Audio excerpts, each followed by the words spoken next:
디플레이션은 인플레이션과 달리 물가가 지속적으로 하락하는 현상을 말합니다. 얼핏 물가가 떨어지면 소비자에게 좋을 것 같지만 디플레이션 때의 물가 하락은 그렇지만은 않습니다. 수요와 소비가 공급을 크게 밑돈다는 것은 국민 경제 차원에서 공급력에 비해 구매력이 떨어진다는 뜻인데, 이런 상태가 지속되면 중장기적으로 생산과 투자 규모가 국민 경제의 성장 능력이 약해지기 때문입니다. 사실 우리나라는 그동안 신흥국의 위치를 가지며 높은 경제 성장률을 기록하다 보니 물가 상승률이 선진국에 비해 높은 편이었습니다. 게다가 경제 구조상 경기 침체가 돼도 환율이 오르는 특성이 있어서 수입 물가 상승으로 디플레이션 상황을 본 적이 거의 없죠. 하지만 미국이나 일본 등의 선진국들은 디플레이션을 몇 차례 경험한 바가 있습니다. 디플레이션은 왜 일어나는 거예요? 일단 인플레이션으로 원자재나 주식, 부동산 등의 가격이 상승했다고 볼게요. 경기가 좋아지면서 자금 수요가 이렇게 늘어나서 금리가 이제 오른다고 가정해 보는 거죠. 그럼 이제 그런 식으로 계속 금리가 오르게 되면 이제 높은 금리를 감당할 수가 없어서 대출 수요가 좀 줄어들겠죠. 그럼 이제 시중의 돈이 줄어드는 거예요. 예, 통화량이 줄어드는 거죠. 이런 추세가 이제 계속되면 물가는 뚝뚝뚝 더 떨어지는 거죠.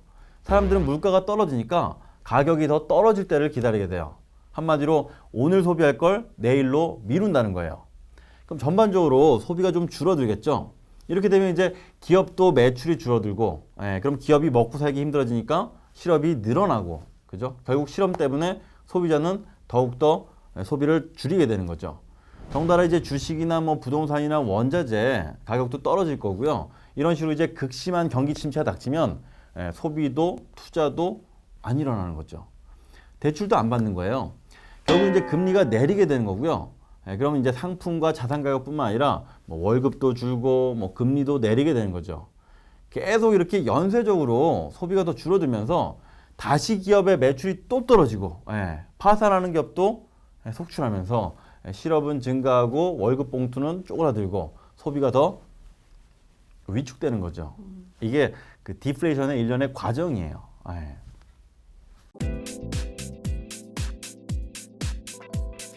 디플레이션은 인플레이션 시기에 과도한 투자로 인해 버블이 터지는 시기라고 볼 수 있겠습니다. 다시 말해 거품이 꼈던 자산 가격이 제자리를 찾아가는 고통스러운 과정이라고 할까요?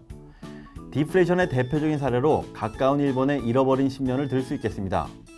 일본의 대표적 주가 지수인 니케이 225 지수는 1989년 12월 29일 장중 38,915포인트까지 올랐지만 20여 년이 지난 2010년대 초반까지도 10,000포인트 근처에서 등락을 거듭하는 수준이었습니다. 최고점 대비 약 75% 가까이 폭락한 셈입니다. 일본의 부동산 가격도 마찬가지로 6대 도시를 기준으로 정점 대비 약 80% 넘게 폭락한 것으로 알려져 있습니다. 이처럼 자산 디플레이션은 부동산 등 실물 자산과 주식 등 금융 자산의 가치가 동반 하락하는 결과를 가져옵니다. 자산 디플레이션이 되어 부동산과 주식의 가격이 장기 하락하면 금융권은 자산의 담보 가치가 떨어지므로 부실 위험이 커지게 되죠. 이로 인해 대출금 회수를 재촉하게 되어 시중의 유동성은 더욱 줄어들게 됩니다. 결국 자산 디플레이션이 더욱 심화되고 경제 성장률이 둔화된 상태가 장기간 이어지는 것입니다. 일본 부동산과 그 주식 폭락으로 별의별 일들이 많아요. 일본에서는 아주 유명한 얘기인데 그 센 마사오라는 가수가 있거든요. 이 사람이 이제 엔카 가수인데 그 한마디로 이제 트롯 가수예요, 트롯 가수. 근데 이제 인기가 좋아가지고 막 노래로 이제 막 번 돈으로 땅을 막 사들였어요. 땅을 막 사놨는데 신칸센이 이렇게 들어오니까 우리나라로 치면 이제 KTX죠. 이 KTX 들어오니까 막 떼돈을 번 거예요. 그때부터 이제 노래 접고 막 부동산 사업을 벌인 거죠. 그때가 일본 부동산에 이제 좀 거품이 끼기 시작한 때라 그때부터 이제 부동산 사업이 막 승승장구하면서 노래하는 부동산 왕 뭐 이런 별명도 얻어요.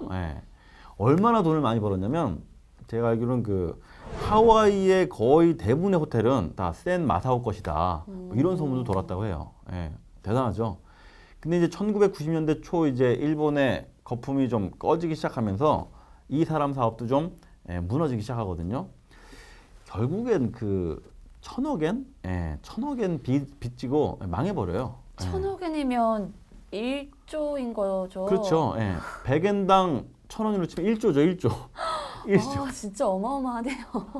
그 이제 일본에는 이게 좀 심각한 얘기였고, 그 일본에는 버블 시기에 이렇게 대출 왕창 끼고 집을 샀다가 집값 폭락하는 바람에 그 파산한 사람이 엄청 많아요. 막 집이 경매로 넘어가고 막 쫓겨나고 파산한 거죠. 우리나라도 부동산 경기가 사실 무척 중요한데 일본을 뭐 좀 타산지석 삼아서 아마 신중히 잘 대응해야 할 거예요. 예. 오른다고 좋은 것만 아니네요.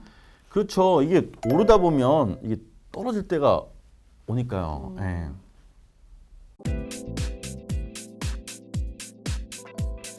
또한 디플레이션 시기에는 은행이 파산하는 경우가 생기므로 돈이 안전한 곳을 찾아 이동하게 됩니다. 이를 안전자산 선호 현상이라고 하죠. 이런 디플레이션이 극심한 상태에 빠지면 공황이라고 표현하는데요. 자본주의 역사상 가장 극단적인 공황은 1929년에 일어난 대공황을 들 수 있습니다. 1929년 10월 24일 뉴욕 증권시장에서 대폭락이 일어나며 은행이 도미노처럼 파산하더니 세계적인 공황이 시작된 것인데요. 결국 대공황으로 인해 1932년 미국 다우존스 지수는 1929년도에 비해 10분의 1 가까이 쪼그라들었고 미국 노동자의 4분의 1이 실업자였으며 세계 무역의 총가치는 절반 이상 줄어들었습니다. 세계 경제에 아주 치명적이었던 이 대공황은 2차 세계대전을 거치고서야 해결될 수 있었습니다. 이렇게 디플레이션과 함께 경기 침체가 지속되면 중앙은행이 기준금리를 인하해서 경기를 살리고자 애쓰게 됩니다. 하지만 중앙은행이 금리를 더 이상 낮출 수 없는 수준까지 인하했는데도 경기가 회복 기미를 보이지 않으면 양적 완화 정책이 동원되죠. 양적 완화는 중앙은행이 직접 시장에 돈을 푸는 정책인데요.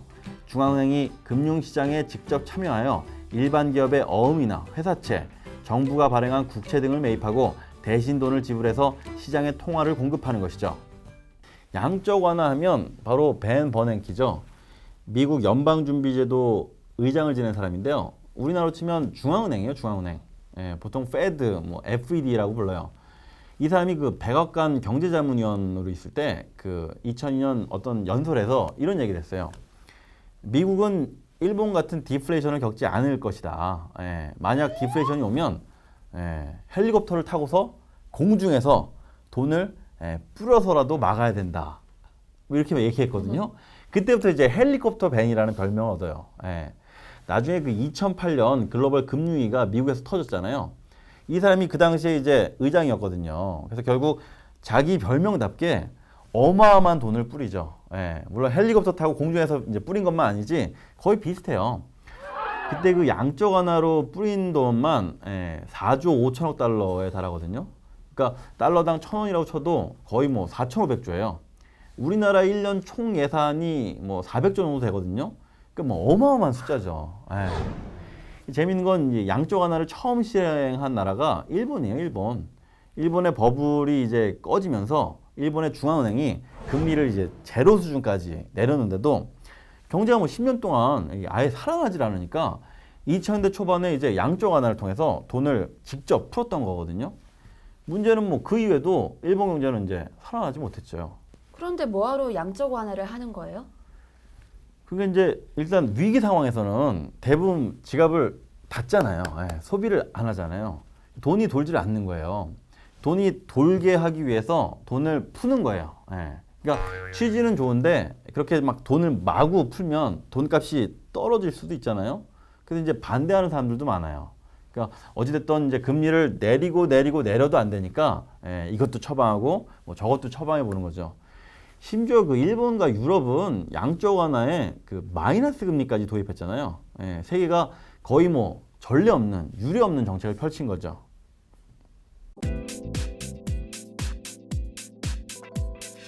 중요한 것은 이렇게 경기 침체가 이어지다가도 정부의 노력과 중앙은행의 여러 정책으로 경기가 회복되는 기미가 보이면 출구 전략을 신중하게 생각하지 않을 수 없다는 것입니다. 출구 전략은 원래 미국이 베트남 전쟁에서 피해를 최소화하면서 철수하는 시나리오에서 유래된 군사 용어인데요. 경제에서 출구 전략은 경기 침체기에 썼던 비정상적 경제 정책의 기조를 위기 이전의 정상적인 수준으로 되돌리는 것을 말합니다. 앞서 살펴본 것처럼 경기 침체에서 벗어나기 위해 중앙은행이 기준금리 인하나 양적 완화 정책 등을 취하면 시중의 유동성을 대폭 늘리게 되는데 이런 조치는 나중에 경기 회복 조짐이 나타나면 막대하게 풀린 유동성으로 물가 폭등을 가져올 수도 있습니다. 그래서 정부와 중앙은행은 경기 침체에서 회복되는 기미가 보일 때 한 발 앞서 출구 전략을 적절하게 실시하여 이런 부작용을 막으려고 노력하게 되는 것이죠. 다시 말해 시중에 지나치게 풀린 유동성, 즉 돈을 거두어 들이려는 조치들이 취해지는 것입니다. 미국이 양적 완화를 마치고 금리를 올렸죠. 그게 바로 이제 출구 전략이에요. 이 막 풀었던 돈을 거두어 들이는 거예요. 그 디플레이션 하니까 생각나는 게 있는데, 예전에 그 일본의 쓰나미 사태가 일어났을 때 정말 끔찍했잖아요. 그때 이제 영상 보면 뭐 자동차고 뭐고 다 떠내려갔으니까. 그리고 이제 한참 뒤에 복구 작업을 하는데 뭐가 발견되냐면 금고들이 엄청 발견된 거예요. 그 일대 그 집안에 있던 금고들이 그냥 몽땅 밀려왔나 봐요. 금고를 열어보니까 금고 안에도 막 현찰이 잔뜩 있었던 거예요. 이게 왜 그러냐면 우리나라 사람들은 집에 금고 있는 사람 거의 없어요. 그죠? 거의 없을 거예요. 은행도 가깝고 뭐 ATM 기기도 가깝고 뭐 그러니까 뭐하러 금고를 쓰나. 근데 이제 디플레이션이 일본처럼 만약에 지속되면 우리나라도 금고를 쓰기 시작할지도 몰라요. 뭐 디플레이션 때문에 은행에 맡겨도 이자를 안 주면 굳이 맡기러 갈 필요가 없잖아요. 맡기러 왔다가 갔다 하는 것도 귀찮고, 그죠? 그래서 되게 중앙은행들은 이런 인플레이션을 선호하는 편이죠. 약간의 물가 상승이 좀 있어야지만이 사람들이 이제 좀 물가가 좀 오를지 모르니까 미리 사둘까? 좀 구매를 자극하는 거거든요. 돈이 좀 돌 수 있는 환경이 되는 거죠. 그래서 그런 의미에서 디플레이션은 제가 봤을 때 정말 위험할 수 있어요. 아직까지 우리나라는 경험하지 않았는데 물가가 이렇게 막 계속 떨어지니까 누가 구매를 하겠어요. 기다리면 더 떨어질 테니까 돈이 안 돌 수밖에 없는 거예요. 불황의 유일한 원인은 호황이다. 프랑스의 의사이자 경제학자인 클레망 쥐글라가 한 말입니다. 지난 경제사를 보면 세계는 불황과 호황의 반복입니다. 어쩌면 호황 속에 벌어지는 사람들의 지나친 낙관과 빚이 불황을 부를 수밖에 없는 게 아닐까요? 호황 속에서 불황을 보고 불황 속에서 호황을 보는 현명한 지혜가 필요해 보입니다. 돈에 얽매이지 않고 돈을 바로잡는 삶, 충전스쿨의 양보석이었습니다. 감사합니다.